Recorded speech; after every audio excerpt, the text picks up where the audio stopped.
Buenas tardes, estimada comunidad. Nosotros somos Bill Ayer y les queremos dar la bienvenida a la segunda sesión del Diplomado de Derecho Societario. Y el día de hoy nos acompaña la doctora Thalía Chau Rivera, quien es abogada cum laude por la Universidad de Ciencias Aplicadas UPC, especializada en Derecho Corporativo por la Universidad ESAN. Es adjunta de docencia en la UPC y autora de diversos artículos académicos vinculados a la práctica legal corporativa en el Perú. También es asociado de la Comisión de Derecho Corporativo de la Sociedad Peruana de Derecho y WIP Perú, Human in Law Perú, miembro del Consejo Consultivo de Ethos, revista de Derecho de la UPC, y actualmente se desempeña como asesora legal corporativa en Química Suiza Industrial del Perú, brindando consultoría legal in-house a las empresas peruanas y extranjeras del Grupo Mundo. Estimada doctora, le cedemos el uso de la palabra. Muchas gracias a todos. Ok, para efectos de la calidad y puedan ver la presentación, voy a desactivar mi cámara.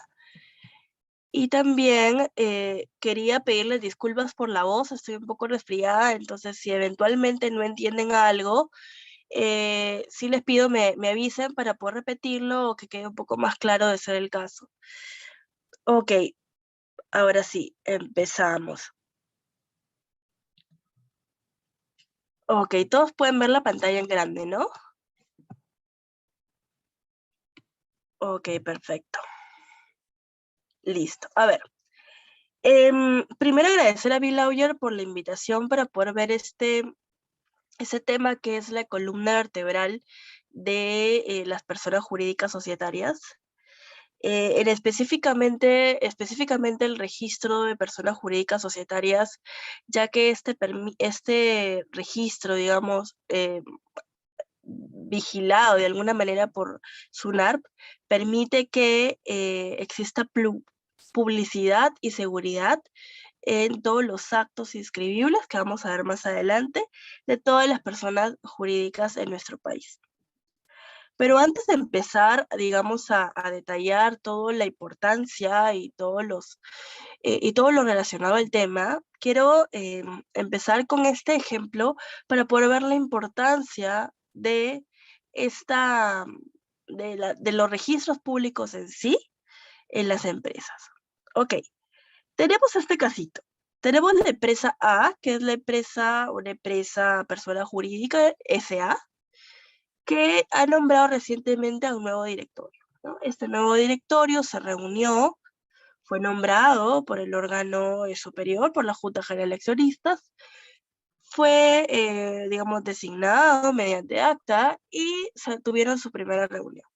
En su primera reunión, ellos decidieron vender una propiedad de la empresa A, cosa que en el estatuto se encontraba estipulado que un bien mueble, como por ejemplo un carro, podía ser vendido por acuerdo del directorio. Ok, venden esta propiedad de la empresa a Juan Pérez, ¿no? Que era un tercero. Y Juan Pérez, una vez que ya cuenta con la minuta y con la escritura pública que ha sido elevada, digamos, a vía notarial, dice, quiero inscribir mi nuevo derecho porque yo soy el titular del bien y quiero que aparezca en la partida registral del bien que este bien ya no es de la empresa A, sino que es mío, ¿no? Aquí podemos ver dos partes importantes de registros públicos. En un primer momento tenemos el nombramiento del nuevo directorio, ¿no? Para que este directorio pueda considerarse como un directorio hábil y efectivamente que sea sujeto de derechos y obligaciones, tiene que haber sido registrado ante la SUNARP, ¿no? En el registro de personas jurídicas que vamos a ver más adelante. Y eventualmente tenemos también un registro público en donde aparece, digamos, el registro de bien mueble donde se va a inscribir necesariamente la propiedad de Juan Pérez, ¿no? Que va a ser titular de este nuevo bien mueble. Entonces, como podemos ver, esta figura importante de los registros públicos hace que se pueda generar seguridad en las transacciones. Porque imaginemos el caso en donde Juan Pérez desea inscribir el nuevo derecho, pero el registro público le dice, ¿sabes qué? No podemos asegurar, digamos, la inscripción porque en la partida correspondiente registral, que ya vamos a ver que es una partida, no consta la designación del órgano transferente, es decir, no consta que haya sido realizada de forma válida la venta por parte del directorio, porque no se puede asegurar que el directorio sea un directorio válido, porque el directorio es un directorio órgano nuevo que no se encuentra inscrito a registros públicos. Entonces, toda esta figura nos hace solo ver que estamos ante los registros públicos como una institución sumamente importante y, como les comentaba, columna vertebral de no solamente las personas jurídicas, sino todas las operaciones en general en nuestro país. Ok, pero ustedes me van a decir, está bien, registros públicos, pero ¿qué registros públicos, no? Registros públicos es la institución rectora estatal que se encarga de generar y dar publicidad formal a determinados hechos, circunstancias o derechos. Es decir, en resumen, a los actos jurídicos que se hayan generado en nuestro país y que sean susceptibles de registro, ¿no? Ahora, el ente rector en nuestro país es UNARP. UNARP es un organismo que está adscrito al sector justicia y lo que hace es vigilar lo que es el sistema de registros públicos en nuestro país. Como ente rector tiene una serie de actividades y se organiza de distintas formas que vamos a comentar más adelante, pero su principal función es ser el ente rector del sistema registral peruano, ¿no? El sistema registral peruano se basa en publicidad y seguridad. ¿Y por qué publicidad? Porque la publicidad permite que se ponga en conocimiento de los demás cierto hecho. Imaginemos, por ejemplo, que yo quiero comprar un bien inmueble, ¿no? Me quiero comprar una casa y quiero que esta casa quede inscrito a mi derecho en registros públicos porque la acabo de adquirir, ¿no? Entonces, yo adquirí el derecho de alguna forma de usar y explotar esta casa, ¿no? Al inscribirse en registros públicos, yo puedo hacer que esto sea público, que esta información sea pública y que todo el mundo conozca que el nuevo dueño de la casa soy yo. Y que eventualmente no venga un tercero a poder querer afectar mi derecho ya adquirido porque este ya se encuentra inscrito en registros públicos. Esta publicidad, que es poner en conocimiento a los demás, está muy vinculado a los temas de seguridad. ¿Y por qué seguridad? Porque esta seguridad va a evitar que existan contratiempos y va a generar una mayor predictibilidad y, valga la redundancia, seguridad jurídica en las transacciones. Es decir, yo no voy digamos, verme afectado porque un tercero tal vez tenía el derecho registrado en registros públicos, cuando en realidad registros públicos me ha dicho, sí, exactamente, es tu derecho y va a constar inscrito, ¿no? Entonces yo tengo la seguridad de que mi derecho se va a encontrar resguardado de alguna manera, ¿ok? Entonces, como veíamos, publicidad, que es la base modular de los registros públicos, es el conjunto de medios que se utiliza para divulgar y extender el conocimiento o noticia de determinadas situaciones o acontecimientos. Y la seguridad es esta protección de la que hablábamos, que se brinda al titular de los derechos subjetivos, o sea, un derecho determinado, y que yo no van a ser privado de ellos sin su conocimiento. Ok, en nuestro país, este sistema registral, como un sistema modular de todos los actos jurídicos, está influenciado por el sistema registral español, ¿no? En donde este sistema registral español existen asientos registrales, asientos de inscripción, que ya vamos a ver un poquito más adelante, que lo que tenemos es un registro público determinado, con partidas registrales, y en cada partida van a haber asientos de inscripción, ¿no? Que van a ejercer sus efectos desde que se inscriben, ¿ok? Más adelante vamos a ver con más detalle. Ahora, en nuestro Perú tenemos un sistema de inscripción que es declarativo. ¿A qué llamamos declarativo? Llamamos a que en este sistema registral peruano, no es que el hecho de registrar tú estés constituyendo un derecho. El derecho ya nació, solo que tú vas a generar una declaración y que esto tenga publicidad. Por eso es que nuestro registro es declarativo. Lo que hace es declarar, no constituir. A diferencia de algunos otros sistemas, como por ejemplo el sistema australiano, el sistema alemán, estos sistemas registrales, lo que tienen la particularidad es de que en la inscripción en el registro genera la constitución del derecho en sí mismo, ¿no? En nuestro país eso no existe y el derecho ya se formó, solo que necesita la publicidad y seguridad determinada para poder ejercer todos sus efectos. ¿Hasta ahí todo claro, chicos? Me avisa, por favor, interrúmpanme si es necesario. Ok, bueno, entonces vamos con el sistema de los registros públicos en sí.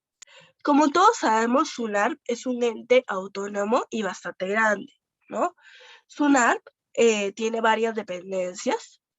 ¿Por qué? Porque tiene, digamos que se aplica a nivel nacional, pero adicionalmente tiene 4 registros muy importantes y a su vez bastante grandes que lo conforman, ¿no? El primero de ellos es el registro de la propiedad inmueble. Llámese propiedad inmueble a los, vale la redundancia, inmueble, las casas, las propiedades, los terrenos, todo lo que es inmueble va a caber dentro de este registro, ¿ok? Luego vamos al registro de personas jurídicas, que es el registro que nos va a acontecer el día de hoy, ¿ok?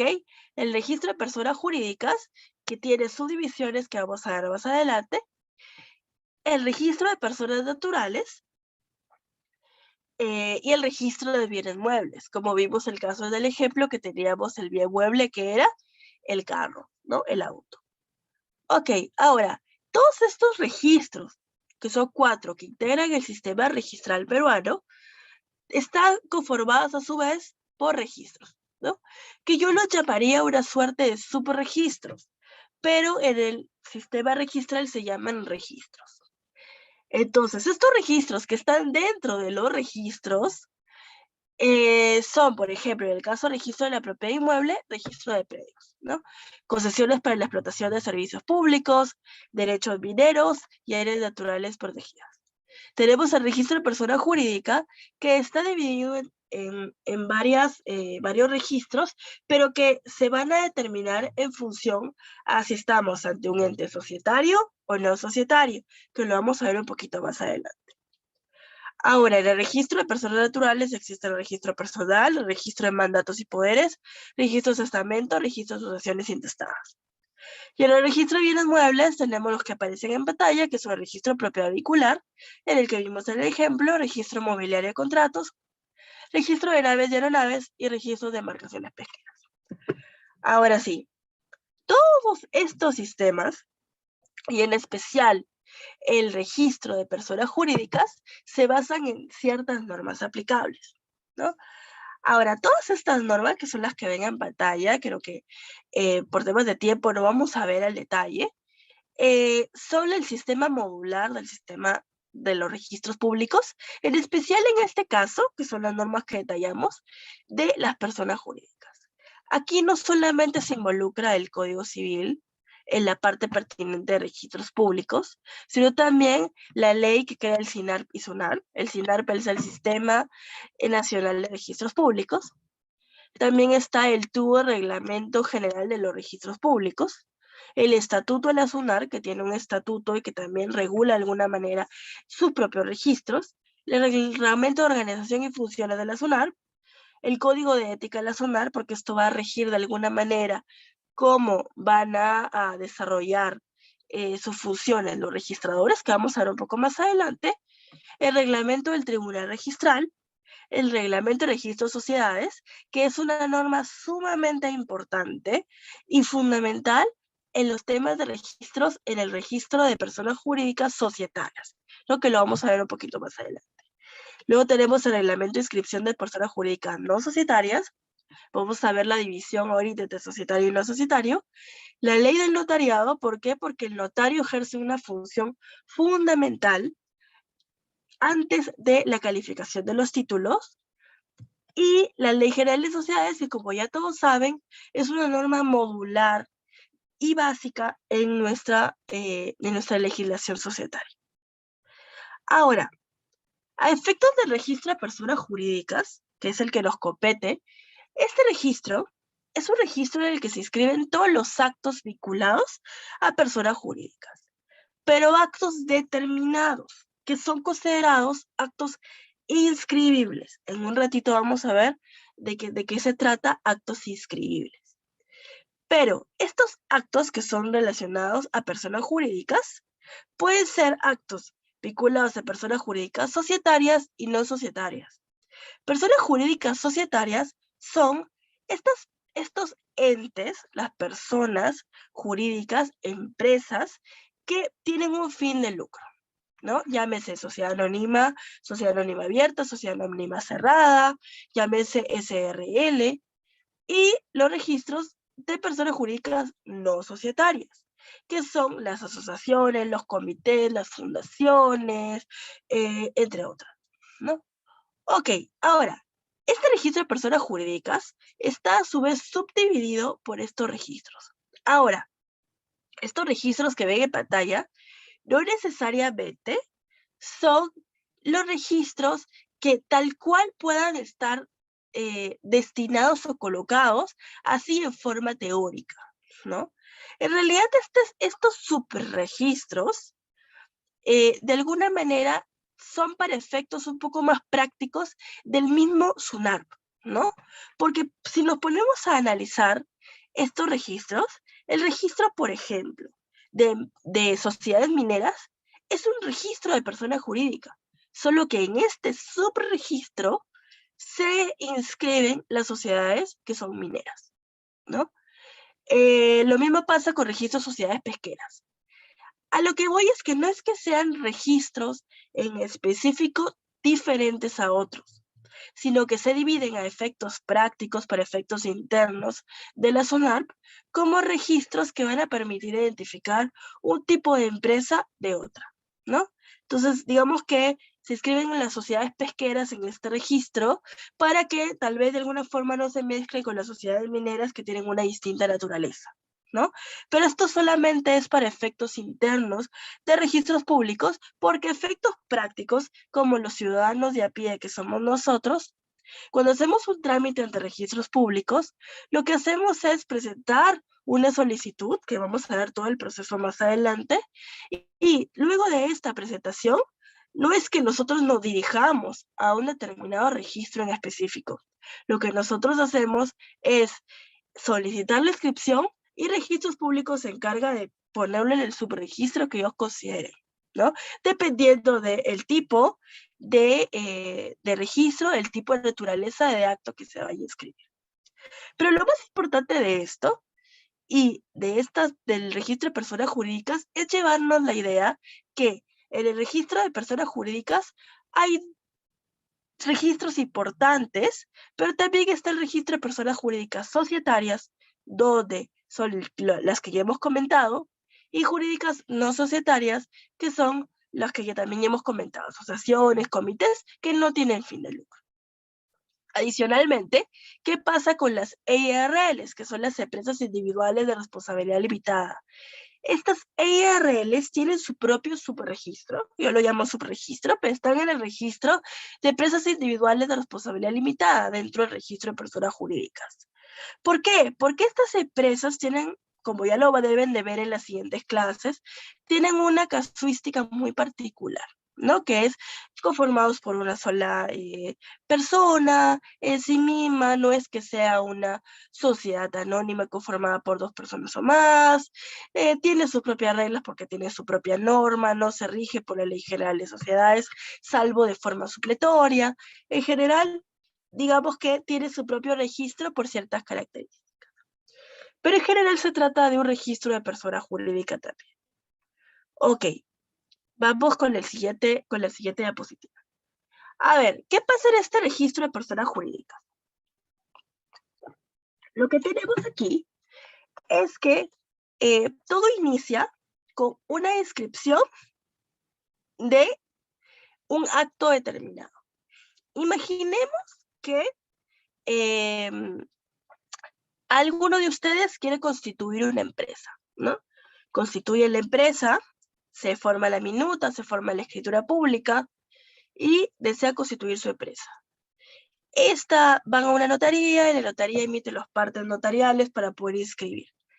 Ingresa la solicitud, que ya vamos a ver todo el proceso en unos minutos, pero ingresa la solicitud de registro. Es con el registro de esta persona jurídica que se le va a otorgar la personalidad jurídica a este acto. Por ejemplo, ¿y a qué me refiero con personalidad jurídica?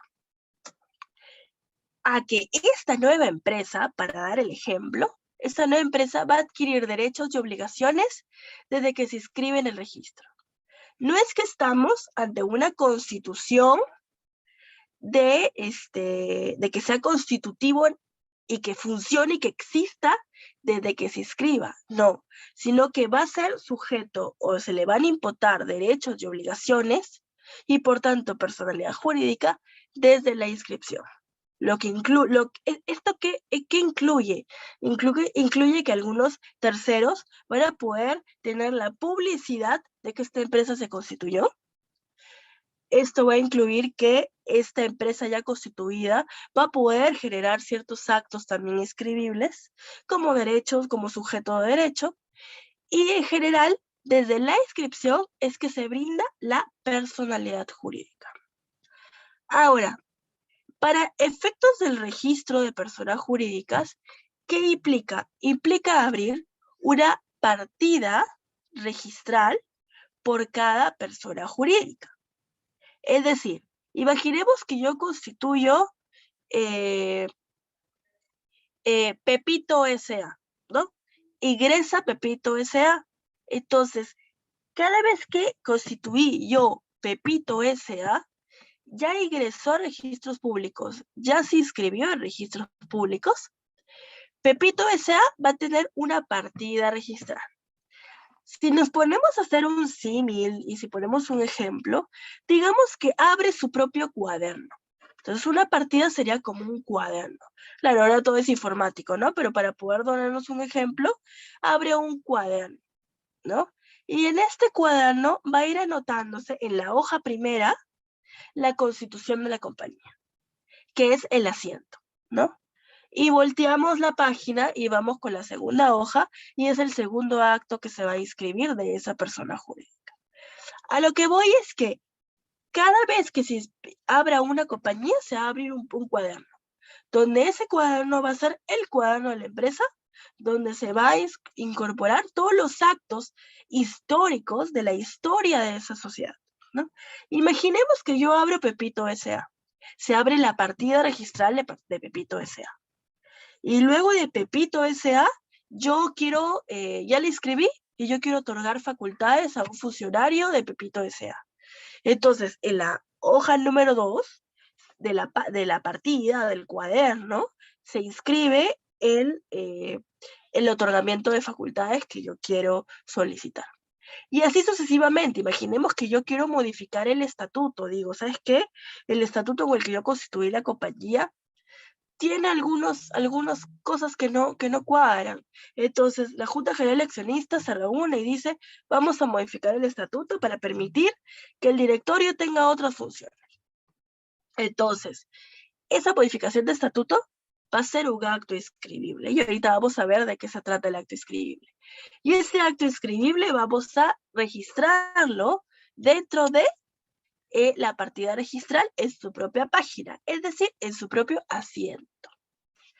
Entonces, estos asientos que van a, de alguna manera, demostrar los actos inscritos para formar parte de la partida. Son las páginas de la partida, de alguna manera, ¿no? Ahora, más adelante vemos lo que son actos inscribibles, pero para que quede más o menos la idea sumamente clara, para digamos, poder definir bien cuando estamos ante un ámbito no societario y un ámbito societario, este registro de persona jurídica se divide en estos dos ámbitos, básicamente. Tenemos el no societario, que ya hemos comentado, que son tipos de personas jurídicas, pero que no tienen fin de lucro: asociaciones, fundaciones, comités, comunidades campesinas y nativas, cooperativas, organizaciones sociales de base. Y en el ámbito societario encontramos las sociedades anónimas abiertas y cerradas, sociedades colectivas, incomanditas, sociedad comercial responsabilidad limitada y sociedades civiles. Ahora, pregunta, ¿dónde ingresa la EIRL? ¿Alguien me quiere comentar dónde entraría la EIRL? De lo que habíamos comentado.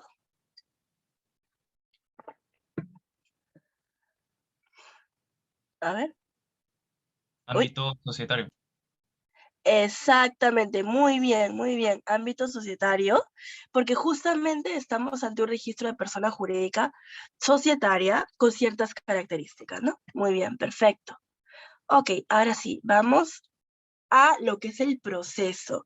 Me interesa mucho esta parte porque esta, digamos, va a permitirnos identificar desde cuándo yo puedo iniciar el proceso de inscribir en registros públicos determinado acto, ¿ya?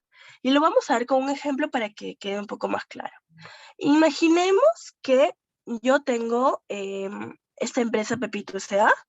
y yo quiero otorgarle facultades a, no sé, a Juan Pérez, que es mi gerente general, para que realice cierta representación ante entidades administrativas, ¿no? Para que vaya a aduanas o para que vaya a SUNAT, ¿no? Entonces, ¿cómo empiezo yo a adoptar este acuerdo? A ver, imaginemos que yo formo parte de la Junta General de Accionistas y hago un acta otorgando un poder, este poder, ¿no? Determinado. Hago la descripción de los poderes que se otorgan y este acto ya está tomado. Es decir, digamos que el derecho ya le ha sido generado, pero para que sea ponible a terceros, es decir, para que pueda usar ese derecho, este poder, esta persona natural, pueda acercarse a la institución y la institución le puede decir, ah, sí, ¿sabes qué? Sí tienes el derecho, yo tengo que inscribirlo. Y para eso yo tengo que primero identificar que estamos ante un acto inscribible, ¿no?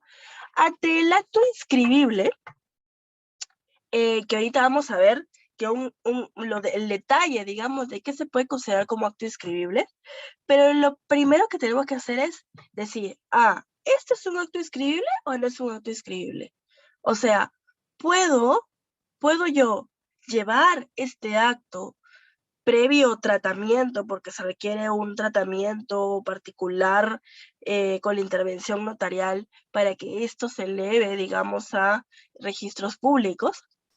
¿Puedo yo hacerlo? ¿Esto va a inscribirse o no se va a inscribir?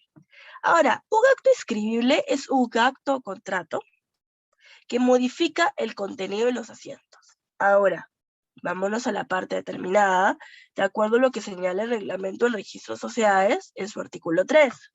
Te da una serie de consideraciones de cuándo se puede entender un acto inscribible. Por ejemplo, el acto constitutivo de la persona jurídica, su estatuto y sus modificaciones. El reconocimiento de una persona jurídica constituida en el extranjero. Yo constituí en el extranjero mi empresa, quiero inscribirle Perú, ¿sabes qué? Esto es un acto inscribible.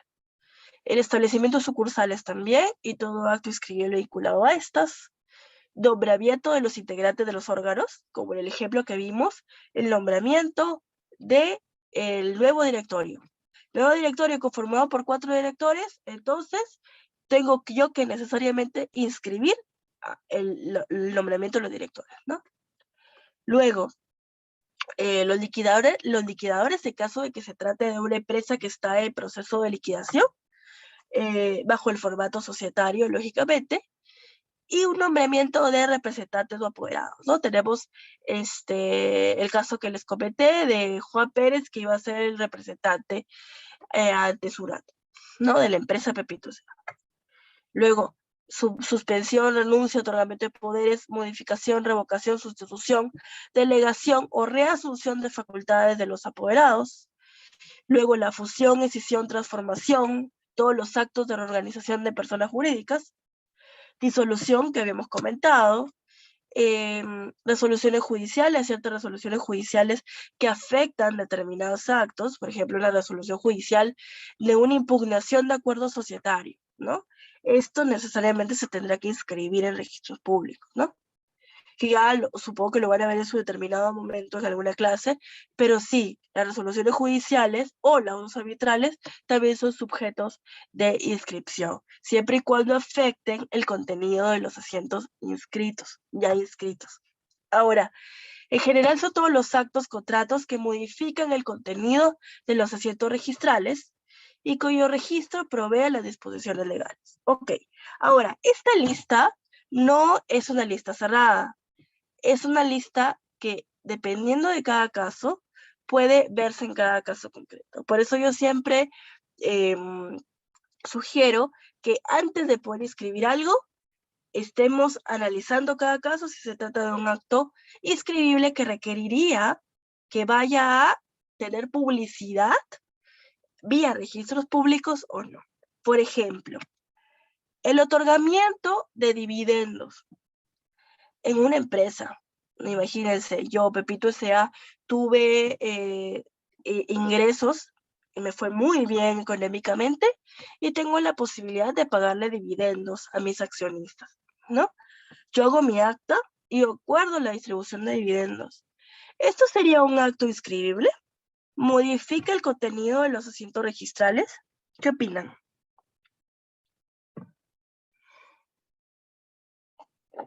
Ahora vamos a ver el chat. A ver, no, muy bien, excelente, sí.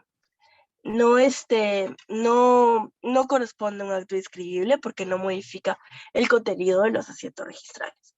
Muy bien.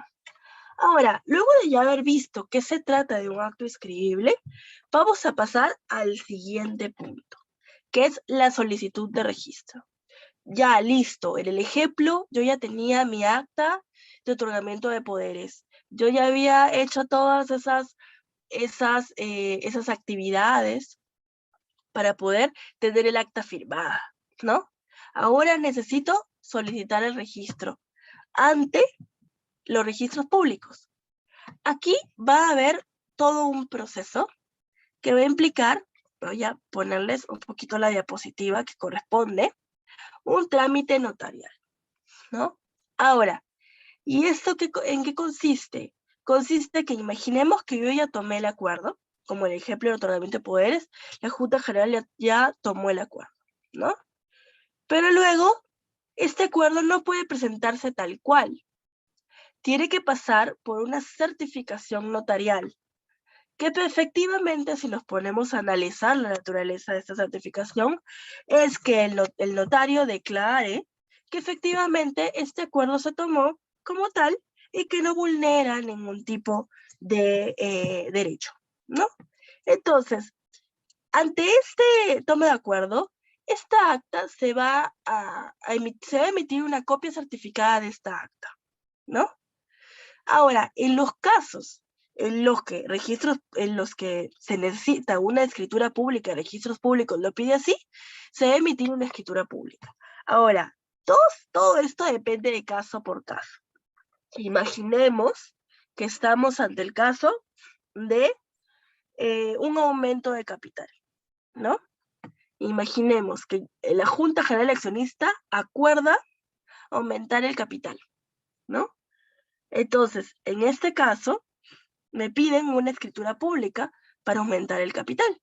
Entonces, me acerco a la notaría, gestiono mi escritura pública, y luego yo de tener o mi copia certificada de escritura pública, o lo que corresponda, dependiendo del caso, yo coordino con la notaría para que este notario envíe el parte notarial.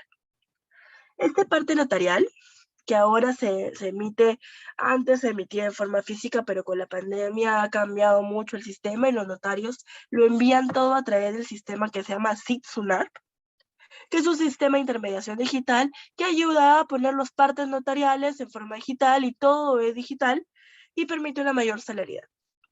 Ahora, una vez que ingresa a registros públicos ese parte notarial, ¿qué hacemos? Nos vamos al punto número 2 que vemos en pantalla, que es la solicitud de registro. Ok, en los casos de solicitud de registro, ingresa este parte notarial y lo que va a hacer el SIT SUNAT es emitirte un número de título. Este número de título es el código, es una especie de código que te va a permitir poder hacer seguimiento del título y cómo va el proceso de inscripción a través de SUNARP en línea, ¿no? SUNARP tiene sus sistemas en línea, que es seguimiento de títulos, y te permite ver el título, cómo está siendo calificado y cómo va, digamos, el proceso, ¿no? Ahora, en esta solicitud de registro pueden haber casos de desistimiento de la rogatoria total o parcial. ¿A qué nos referimos con desistimiento? Un ratito, por favor. El desistimiento es básicamente cuando yo ya no quiero registrar este acto. Ya no lo quiero registrar de forma total o parcial. Pongamos el caso que estábamos viendo de los poderes, ¿no? Pepito S.A. Le otorgó facultades a Juan Pérez para que Juan Pérez sea el que represente ante SUNAT, pero también le habían otorgado facultades para que represente ante aduanas y para que firme contratos. Ahora, ¿qué pasa? Simplemente Juan Pérez ya cambió de área y ya no va a necesitar firmar contratos, por ejemplo, ¿no? Solamente va a quedarse con las facultades ante SUNAT. Pero yo ya presenté mi solicitud de registro con estas facultades, ¿no? Para que también pueda firmar contratos. En esos casos, yo puedo desistirme, una vez habiendo ingresado la solicitud de registro, puedo desistirme de la rogatoria. Es decir, puedo yo decir que o ya no quiero que se inscriba el título y por tanto presento mi escrito diciendo que ya no se inscriba o que ya no se inscriba parcialmente. Es decir, eliminamos en nuestro ejemplo los poderes para firma de contratos, ¿no? Y por tanto, ya no correspondería, ¿no? Ahora, imaginemos que esta solicitud de registro sigue en trámite, ¿no? El tiempo de calificación es la evaluación que realiza el registrador propiamente dicho al título en sí, al acto inscribible, es entre 7 a 10 días. Ahora, lógicamente, este tiempo puede prolongarse o puede ser un tiempo más corto dependiendo de la calificación que haga el registrador. Ahora, en principio la norma, que es el reglamento del registro de registros públicos, establece un plazo de entre 7 a 10 días. Ahora, ¿qué pasa si dentro de este proceso de calificación el registrador encuentra que no hay congruencia entre un órgano y otro, que hay, ¿sabes qué? Que el libro de actas que están diciendo que a la que pertenece el acuerdo del otorgamiento de poderes no es el libro, porque en sus registros, en la partida registral, antes aparecía otro número. Era un libro número 2 y ahora me están diciendo que el libro es el número 5. Pero ¿cómo? Yo tenía el número que aparecía el número 2. Me hacen una observación. Por darles un ejemplo, en realidad los registradores pueden observar varios puntos en el registro y lo que pueden hacer es presentar una observación, ¿no? Ante esta observación, ellos te otorgan un plazo aproximadamente 5 días para que, bueno, unos 5 días en realidad, te dan como unos unos 60 días, unos más o menos dependiendo del título para que puedas ejercer, digamos, la subsanación determinada, ¿no? Subsanes esa observación.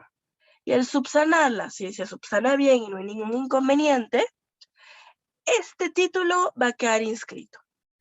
Y por tanto se va a emitir un asiento de inscripción. que lo que habíamos comentado, que es la hojita a la que pertenece la partida, que está dentro de la partida registral, ¿no? ¿Hasta ahí todo claro, chicos? Sí, ¿no? Ok. Ahora, ¿qué pasa? ¿Quién hace qué cosa en los registros públicos? ¿Y qué pasa si es que yo veo que me hicieron una observación que en realidad no tiene sentido, ¿no? O que eventualmente me tacharon un título, porque tachar, le explico un poquito, tachar es cuando de oficio el registrador público en la calificación que habíamos visto, voy a dejarlo acá, en el punto número 3 que viene en pantalla, hace su calificación y te dice, ¿sabes qué? Tienes un defecto insubsanable.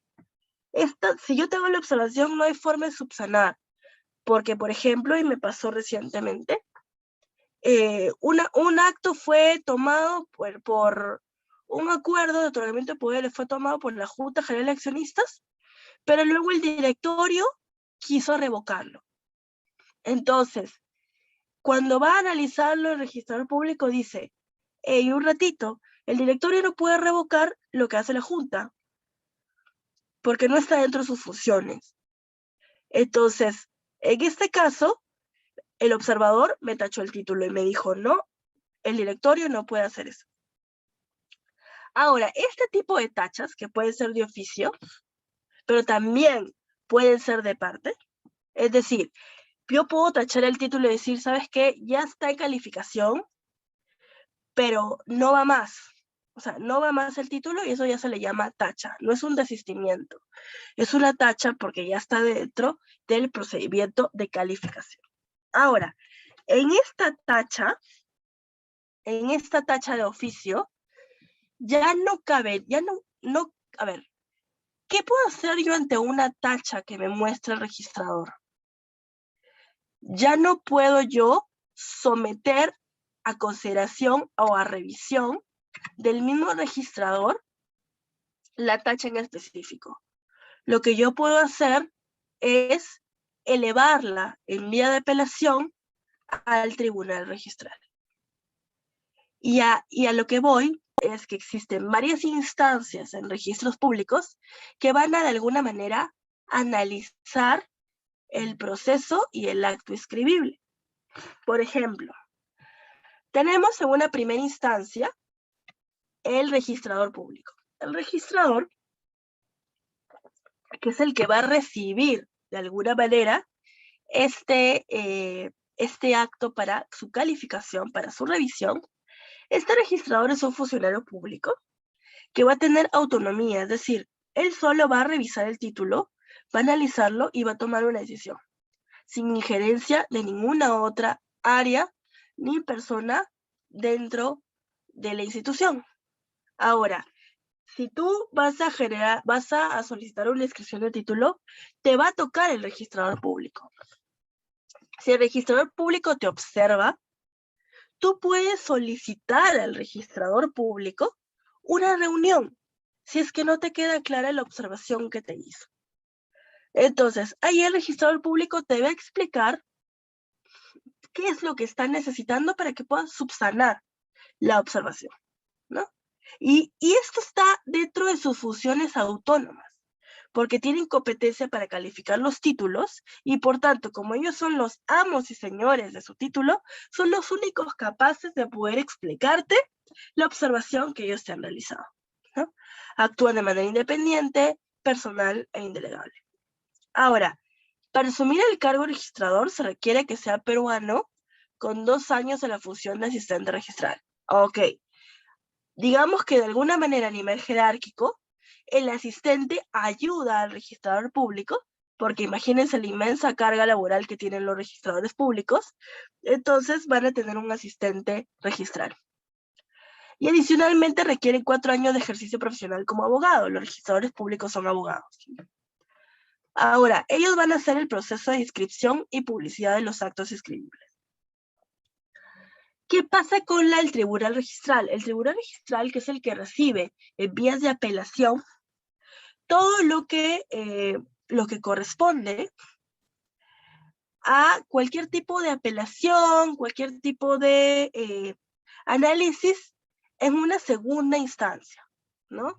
Ahora, es la segunda y la última instancia también. Ante la resolución del tribunal registral, lo que cabe son irse al Poder Judicial ante el contencioso administrativo, que yo definitivamente no lo recomiendo porque te puedes tardar 5 años en el Poder Judicial definiendo algo que podrías haberlo tachado y volver a presentar el título.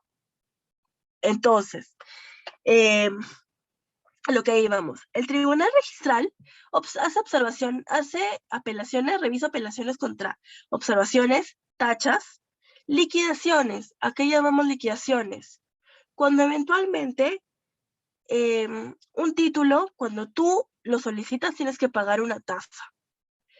¿Y qué pasa cuando a veces se liquida más? Es decir, dices, no, ¿sabes qué? Me tardé más tiempo o tu tasa sale mucho más grande. ¿Qué pasa si las liquidaciones salen con un monto muy grande, exorbitante, que afectan al administrado, o sea, a los ciudadanos de a pie como nosotros que hemos presentado la solicitud? Entonces, estas liquidaciones también pueden ser objeto de algún tipo de apelación. Perdóname un ratito. Ahora, este tribunal registral está conformado por vocales, digamos, por 16 vocales, 15 que integran salas, porque hay 5 salas que conforman el tribunal registral, y uno es el presidente. Tienen competencia nacional, los vocales son independientes, no están sujetos a mandato de ninguna otra instancia, por lo tanto, ellos pueden ejercer y realizar precedentes de observancia obligatoria cuando están reunidos en un pleno registral, ¿no? El pleno registral es la reunión de todos los vocales que entregan al tribunal, ¿no? Y tiene como funciones aprobar, modificar o dejar sin efecto los precedentes de observancia obligatoria. Ahora, para ejercer, digamos, acuerdos del pleno que aprueban precedentes de observancia obligatoria, estos precedentes de observancia obligatoria lo que hacen son interpretar maneras en las que se van las instancias registrales van a pronunciarse con respecto a ciertos actos, ¿no? Hay diversos tipos de precedentes de observancia obligatoria a nivel registral. Y las resoluciones, si quieren ver o buscar un poco más de información sobre eso, están colgadas dentro de la misma página web de la SUNAT. Por ejemplo, hay precedentes de observancia obligatoria sobre lo que puede o no puede hacer un directorio o lo que correspondería a un comité realizar, ¿no? Entonces, estos precedentes van a servir como una guía para la calificación que hacen los registros públicos, el registrador público, ¿no? En una primera instancia. Ahora, este registrador público lo que va a hacer es facilitar la inscripción, emitir su opinión, emitir informes mensuales también con respecto a los actos inscribibles, depende de un jefe zonal determinado, porque los registros públicos están divididos en zonas registrales, ¿no? La zona de Limas me parece que es la zona 9, y el registrador público responde administrativamente y funcionalmente ante un gerente registral, que es, digamos, de alguna forma su cabeza, su jefe, ¿no? Ahora tiene obviamente un rango mayor que el asistente registral, que depende de él, ¿no? Ahora, básicamente, para poder resumir un poco el procedimiento registral societario de los registros de persona jurídica societaria, básicamente, lo que hemos visto es las 4 etapas principales, que en realidad yo las resumiría en 3 porque muy pocas veces se llega al tribunal registral. En la primera tenemos a la empresa, que es la que realiza la toma del acuerdo, en el ejemplo que vimos, identifica el acto inscribible y entrega información, ¿no? Luego nos vamos a la notaría, que recibe la información, realiza la verificación, el cotejo, el notario da fe, da su visto bueno, emite la copia certificada de la escritura pública y emite las partes notariales y todo ingresa vía SIP-SUNAT. El registrador público lo que hace es un análisis calificación, emite el asiento de inscripción y puede emitir observaciones, tachas, liquidaciones y efectivamente puede denegarte o no la inscripción. Y luego tenemos el tribunal registral, que ya lo habíamos visto, que recibe las apelaciones, realiza la calificación, también un análisis determinado de los casos que le competen, emite resoluciones y precedentes determinados. Como les había comentado, ante las resoluciones del tribunal registral, corresponde ya a contencioso administrativo. Y ahora vamos a ver los casos prácticos para ver si han estado atentos y para poder identificar en cada caso concreto cuál sería tal vez el procedimiento que debería de adoptar cada uno de estos casos. Vamos con el primero. La empresa Pepito S.A. realiza un otorgamiento de poderes a este señor, que no veo muy bien, se llama creo que Juan Pérez, para poder que lo pueda representar ante aduanas. En este caso ya lo vimos, pero ¿alguien me quiere decir este es un acto inscribible o no es inscribible? Es inscribible. Muy bien, excelente. Es un acto inscribible. ¿Qué es lo que tiene que hacer Empresa Pepito S.A. como un primer paso? ¿Qué es lo que tendrá que hacer? Inscribir. Acordar el Identificar el otorgamiento acto de poder. inscribible. Exacto, pero previo a eso tiene que haber adoptado un acuerdo, ¿no? Tu órgano de gobierno, como ya sea directorio o junta general de accionistas, tiene que haber adoptado el acuerdo y luego seguir el procedimiento. ¿Y cuál es el procedimiento? ¿Quién me puede decir? Que lo certifique un notario público. Él lo certifica un notario, exactamente, y luego del notario nos vamos ya a registros públicos. ¿Y cuál es el número? ¿Cómo se le llama el código que me emiten cuando ingresa a registros públicos? A ver si estuvieron atentos. ¿Número de partida? Número de título. Número de título, muy bien. Y claro, esto te va a generar la inscripción, una partida registral, que es como una especie de cuaderno, ¿no? Muy bien, vamos por el caso 2. Tenemos la empresa Tiendita S.A., ¿no? Que realiza un reparto de dividendos a los accionistas. ¿Esto sería un acto inscribible? Bueno, igual yo se los comenté durante la sesión, pero a ver si estuvieron atentos, a ver. No, no es Creo un que, bueno, No. desde No mi es punto de una. vista no es, porque creo que los dividendos en este caso es las utilidades que la empresa ha obtenido, ¿no? Entonces va a repartir, no se va a dar lo que es el aumento de capital para que llegue a ser un acto inscribible. Así, a ver, en realidad, claro, no es un acto inscribible, pero siempre cuando analicemos si es un acto inscribible o no, analicemos si es que estamos ante un acto que modifica un contenido de alguna inscripción. Entonces, un reparto de dividendos va a modificar el contenido de alguna inscripción que esté en la partida registral. No modifica el estatuto. No, en realidad no. Muy bien la respuesta, en realidad no. Ahora, vamos por el caso 3. La empresa Mi Casita S.A. Está otorgando una hipoteca de un bien inmueble. Y esta hipoteca la están haciendo ya. Imagínense que están haciendo una hipoteca, están constituyendo una hipoteca determinada ante un banco determinado por el bien inmueble valorizado en $1 millón, ¿no? Este acuerdo, y hacen un acuerdo de Junta General de Accionistas donde acuerdan que se va a constituir hipoteca sobre el bien inmueble a favor del Banco Scotia. ¿Este acuerdo va a ser un acto inscribible o no va a ser un acto inscribible? ¿Qué me puede decir? Y es inscribible porque es incluso es una Sí. propiedad de la empresa o de la sociedad en este caso. Sí, sí, inscribible y se da por escritura pública también. Así que, Excelente. Muy Se bien, inscribe, chicos. pero en el registro de propiedad inmueble. Se inscribe exactamente, esta pregunta tenía truco. Se inscribe se inscribe en el registro de la propiedad inmueble sobre el inmueble, ¿no? Sobre la partida del bien inmueble. Pero también se va a inscribir en el acuerdo tomado de determinada forma en la partida registral de la sociedad. ¿Y por qué es esto? ¿Por qué hacemos esto?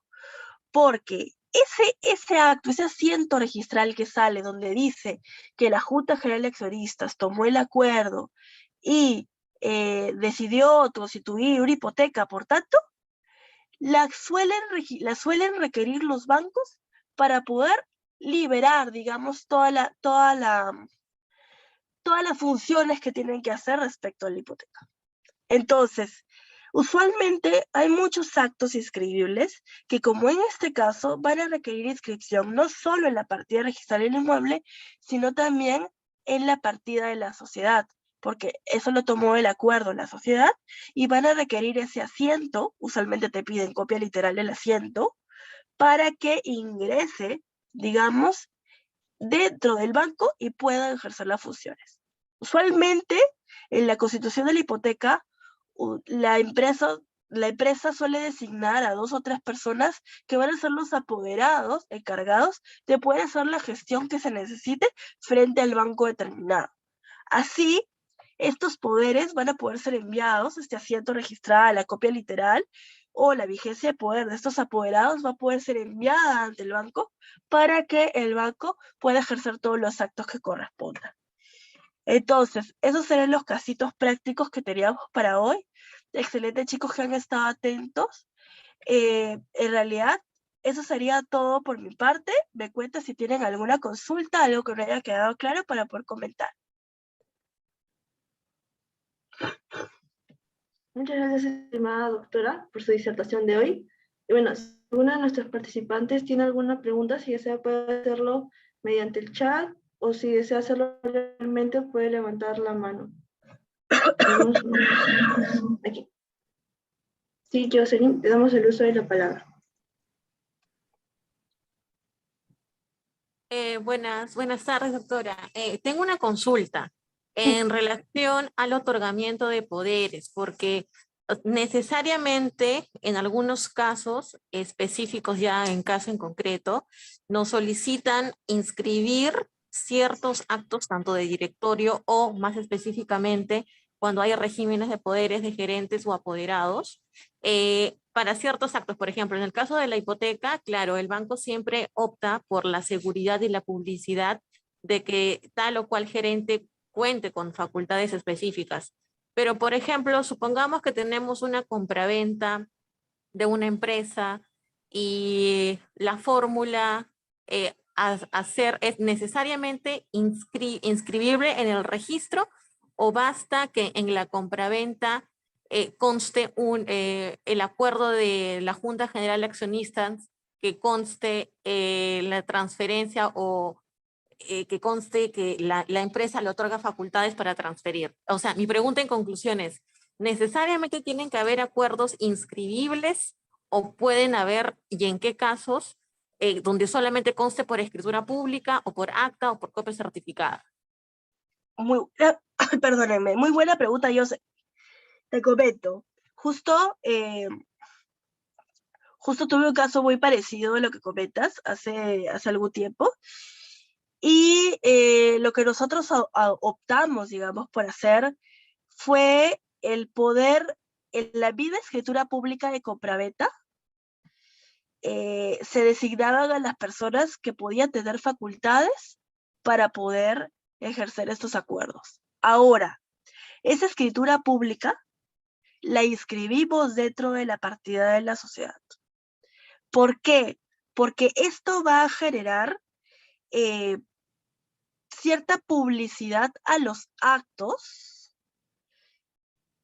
que no solamente, a ver, para esa escritura pública en específico, para que firmen, no sé, todo lo vinculado a la compraventa, por ejemplo, pero le va a generar cierta publicidad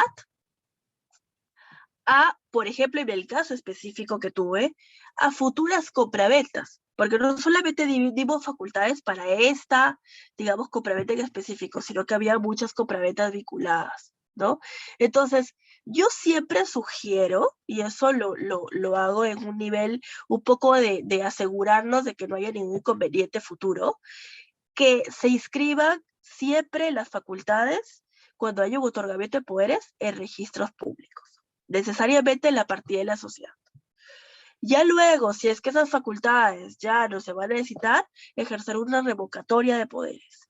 Pero es mejor tener las facultades inscritas y no usarlas a que en algún momento se requiera usarlas y no estén inscritas. No sé si entienden a lo que voy. Entonces, para otorgamiento de poderes, definitivamente, no necesariamente se tienen que otorgar los poderes por un acuerdo que tome la Junta o el directorio. También se puede otorgar poderes mediante delegación. Simplemente alguien que tenga las facultades en la sociedad puede delegar las facultades mediante una escritura pública. Se elabora la minuta, se eleva a escritura pública y estas facultades se inscriben ante los registros públicos para efectos de una mayor seguridad jurídica. Espero haber resuelto tu pregunta.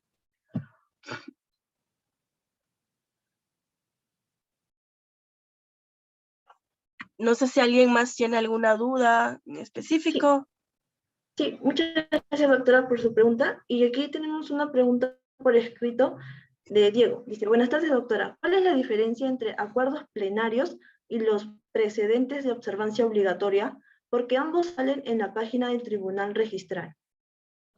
Es una excelente pregunta.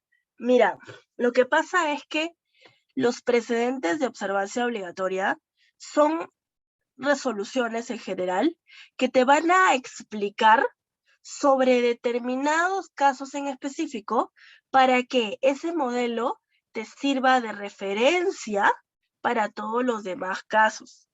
Por ejemplo, hay un precedente de observación obligatoria que siempre se usa donde se dice que la IRL, si pierde su pluralidad, o sea, si muere el titular, los hijos tienen que designar a una persona para que, digamos, ocupe la posición de nuevo titular, ¿no? Entonces, ante esta circunstancia, ese precedente de observancia obligatoria lo que va a hacer es regir ante todos los casos similares, ¿no? Pero, ¿qué pasa con los acuerdos plenarios? Son acuerdos sobre diversos temas que coadyuvan, digamos, a la realización del pleno del Tribunal Registral. No necesariamente son un precedente determinado que te va a decir y marcar la pauta de cómo se hacen las cosas en determinado caso, ¿no? Entonces, no sirven de alguna manera, como alguna obligación para que el registrador tome cuenta, ¿no? Son acuerdos internos que necesariamente regulan ciertas, incluso funciones del mismo pleno. Espero haber absuelto tu consulta. Muchas gracias, doctora. Y aquí tenemos dos participantes que desean el uso de la palabra. Primero, Blanca. Blanca, te cedemos el uso de la palabra para realizar tu pregunta. Sí, ¿qué tal? Buenas noches, doctora Talía. Sí. Tenía una consulta. Por ejemplo, si una Junta General de Accionistas se acuerda que el gerente general tenga mayores facultades a las que están estipuladas dentro del estatuto de la sociedad, ¿eso se inscribe como una modificación de estatuto en la parte de facultades o como un otorgamiento de poderes? Yo lo inscribiría como un otorgamiento de poderes, de facultades adicionales, porque para poder modificar el estatuto, lo que tendrías que hacer es, además de ser una escritura pública, tendrías que otorgarle, digamos, más facultades permanentes al gerente general, ya en el estatuto de la compañía, y que queden, digamos, permanentes para siempre. Ahora, siempre el tema de otorgamiento de poderes hay que tener mucho cuidado. ¿Por qué? Porque no puedes otorgarle más facultades de las que tiene previstas, no solo en el estatuto, sino en lo que establece la Ley General de Sociedades con respecto al gerente general.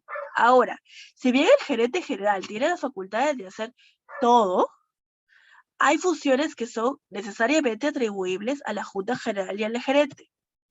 Entonces, por eso yo recomiendo mucho cuidado con el tema del otorgamiento de facultades, sobre todo al gerente general, porque este gerente general tiene facultades abiertas por una norma de la Ley General de Sociedades que establece que sí, que sean abiertas y las que no se contrapongan con el estatuto, pero muchas veces pueden no quedar muy bien delimitadas las facultades entre la junta, el directorio y el gerente.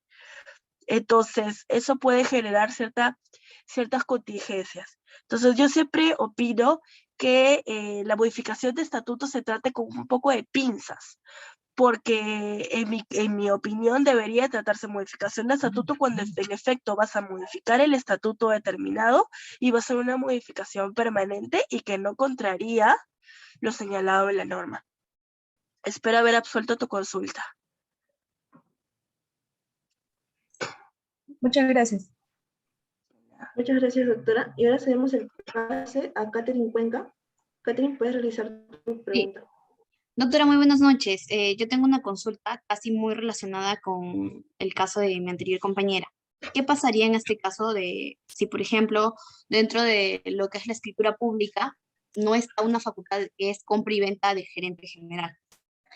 Y yo celebro una junta general de accionistas en la cual son 5 socios. Esos 5 socios, 3 no están de acuerdo supuestamente en que se le ceda esta facultad al gerente general de compra y venta. Pero sucede que estos dos, porque hay que decirlo que cada uno tiene un 20%, pero sucede que estos dos socios deciden unirse y formar un 40%. Y como accionistas mayoritarios, ellos deciden otorgarle esta facultad al gerente general. ¿Podría ser posible o no? Sí, mira, eso es una excelente pregunta porque nos lleva mucho a analizar lo que diga el estatuto respecto a la adopción de los acuerdos, ¿no? Si la adopción de los acuerdos, tu estatuto, te establece que requieres una mayoría determinada y el 40% es un acuerdo válido que se adoptó de forma válida, entonces no habría ningún inconveniente para que ese acto se registre. Ahora, los otros accionistas del 60% determinado, si ven afectado su derecho, pueden ejercer, primero, que en el acta deberían de dejar claro que ellos no se encuentran de acuerdo y eventualmente tal vez impugnar su derecho mediante una impugnación de acuerdo societario, pero eso ya se vería en vía judicial, ¿no? Ahora, en principio, si tu estatuto te establece que el 40% es adopción de acuerdo válido, se tendrá que respetar lo que establece el estatuto, ¿no? Ahora, como siempre, en realidad depende mucho de qué tanto sean permisivos los demás accionistas, porque muchos accionistas no se encuentran de acuerdo y efectivamente dejan constar en el acta el que no se encuentran de acuerdo y por tanto lo que pueden hacer es impugnar, ¿no? O simplemente de alguna manera no permitir que este acuerdo ingrese a registros públicos. Entonces, yo ya veo allí no tanto un tema registral, porque el tema registral es, en registros públicos analiza que el acuerdo se haya dado en la mayoría estipulada, que se haya cumplido con el estatuto y demás. Yo veo ya un poco de un acuerdo interno que requeriría revisar el estatuto necesariamente. Espero haber absuelto tu consulta. Muchas gracias, doctora. De nada. Gracias, doctora. Y tenemos un participante, Mijael Damas. Uh-huh. Le cedemos el uso de la palabra. Lo siento.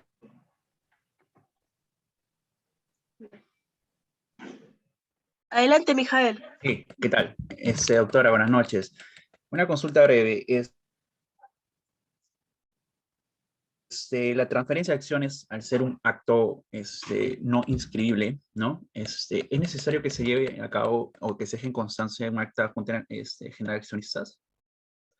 Esa es una excelente pregunta, Mijael. Mira, no es necesario que se deje constancia en el acta.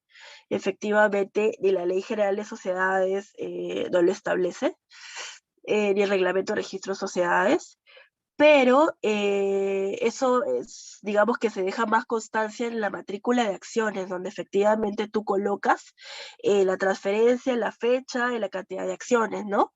que es básicamente lo que se hace usualmente. Ahora, muchos accionistas, para, digamos, sentirse un poco más tranquilos en realidad, lo suelen hacer y dejan constancia en una línea de un acta de que determinado accionista salió y que conste en la matrícula de acciones con una fecha anterior de 2 días el determinado nuevo accionista, ¿no? Pero no es obligatorio, no es necesario y de hecho con la matrícula de acciones es suficiente.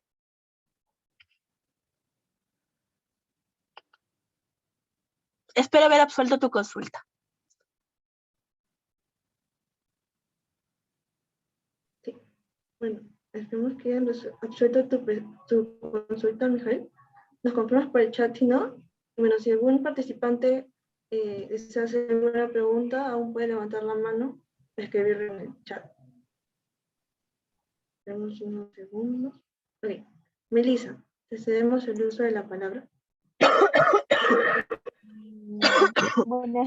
Buenas noches con todos. Doctora, mi consulta es, ¿qué pasa si en el tema de un estatuto internamente de una empresa de sociedad anónima, lo que se evidencia en las facultades del gerente general es que el gerente general, mediante la Junta General, en la Junta General puede revocar a lo que es el cargo de gerente general, pero en otro artículo indica que el directorio designa al gerente general. Entonces, aquí hay una contradicción. Entonces, ¿qué se tendría que aplicar? Porque la Ley General de Sociedades indica que el directorio tiene la facultad en cualquier momento de retirar al gerente general. Sí, buena pregunta, Belisa, porque en ese caso el estatuto tendrá que ser reformado, tendrá que hacerse una modificación del estatuto indicando que no es la Junta General de Accionistas, sino el directorio el que tendría que revocar, ¿no? Ahora, hay que tener claro que la Junta General de Accionistas puede hacer todos los actos que conlleve la norma, ¿no? O sea, siempre y cuando se encuentre dentro de lo que dice la norma. O sea, como órgano supremo podría hacer todo. Pero si existe un órgano que tiene la facultad de nombrar, ese debería ser el que también pueda revocar. Por un tema para evitar complejidades futuras, en el caso que les había comentado, en registros públicos, van a haber muchos problemas al momento de querer revocar a ese gerente general. Entonces, la sugerencia sería el poder modificar el estatuto en la parte pertinente. Espero haber absuelto tu consulta. Doctora, pero al respecto, es que hay un tema que la Junta General apoya el tema del gerente general, porque el gerente general en esa empresa es quien prácticamente administra y dirige al directorio, cuando, o sea, debería ser lo contrario, cuando el directorio debería manejar el tema de las decisiones de administración de la empresa. Entonces, por ese motivo, en la doctrina se precisa que por la pérdida de confianza, el directorio puede puede remover al gerente general y nombrar a otro. Sí, mira, ahí ya estamos ante un conflicto de órganos. Y ante un conflicto de órganos, mi sugerencia es que siempre se revise el estatuto y se puedan delimitar las funciones de cada uno en específico. De hecho, esto es un caso bastante común en el que siempre hay desavenencias entre la Junta General de Accionistas y el órgano del directorio, pero mi sugerencia principal siempre va a ser que quede muy claro las funciones en el estatuto. Ahora, si bien lo que comentas es un caso muy particular, ya es un tema también de un orden interno que les correspondería, digamos, revisar cómo van a poder ejercer las funciones de aquí hacia adelante, ¿no? Porque a nivel registral puede tener problemas al momento en el que vayan a el poder revocar a este gerente, ¿no? Espero haber absuelto tu consulta. De acuerdo, doctora. Gracias, Melissa. Bueno, Jocelyn, creo que tienes una pregunta. Deseamos el uso de la palabra. Gracias. Sí, ahora, en función al directorio, doctora, por ejemplo,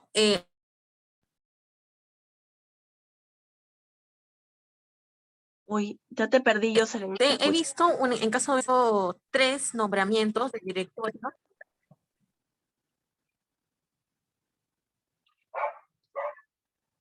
Y ya la perdimos. Sí, ¿me escuchan? ¿Me escuchan? ¿Sí? Sí, ahora Sí, sí. Jocelyn. Ya, perfecto. Le comentaba, el caso de una empresa en el que en el estatuto señala que la duración del directorio es por 3 años, ¿correcto? Sin embargo, lo que no ha hecho esta empresa desde el 2015 hasta la fecha.